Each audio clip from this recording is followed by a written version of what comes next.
What discussions has the First Minister had with the UK Government regarding the underpayment of pensions to women by the Department of Work and Pensions? So can I thank Joyce Watson for that very important question.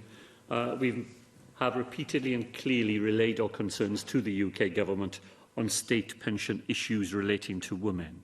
I once again urge the DWP to resolve the historical underpayment of state pension to women as quickly as possible.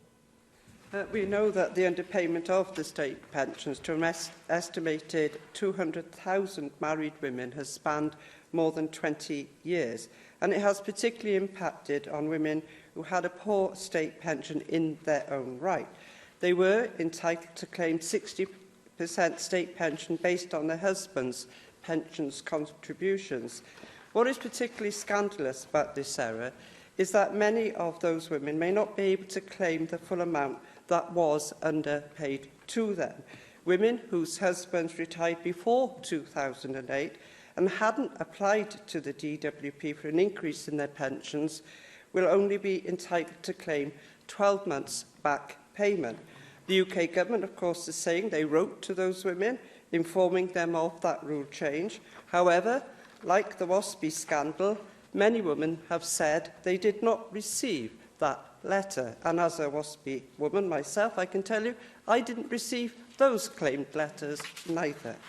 First Minister, what assessment has the Welsh Government made about the impact of this significant underpayment on those women in Wales and, of course, that lost income to Wales?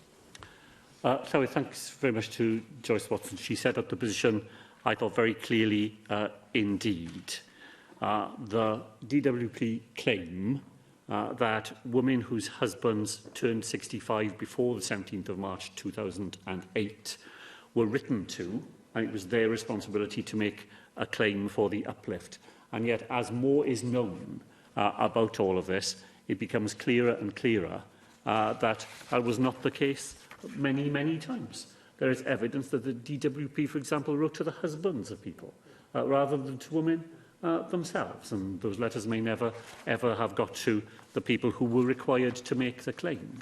It would be, I think, a gesture of good faith on behalf of the DWP that they would be willing to backdate those claims further than the standard 12 months. Of course, whether DWP itself was at fault, and it was at fault, we now know, in many thousands of cases, then the payments will be backdated to the time at which the claim first would have been effective. Now, here in Wales, we don't yet have the detailed information through the DWP of the number of women who've been directly affected. What we do know, Llywyd, is that the group in our population least likely to take up the benefits to which they are entitled are single women aged over 75. And that's been the case for many years and across many different types of benefits. So we know for sure that the people who are most likely to have been adversely affected by all of this are the people who were least likely to have been in a position to put that right. So we start from a very difficult place, and we have, as Baroness Altman, the Conservative former Pensions Minister, said, an underclass of often elderly female pensioners emerging who are living on far less than they should be. Now, Jane Hutt, in the previous Senedd, wrote to the Parliamentary and Health Service Ombudsman urging that office to prioritise the complaints received from women in this position to try to expedite a resolution of this matter. And Welsh ministers will continue to take up the cases of Welsh individuals who find themselves in this awful position. Laura Jones. Thank you. First Minister, I understand that the UK Government is fully committed and has ploughed a lot of money recently into making sure that women across the country that have been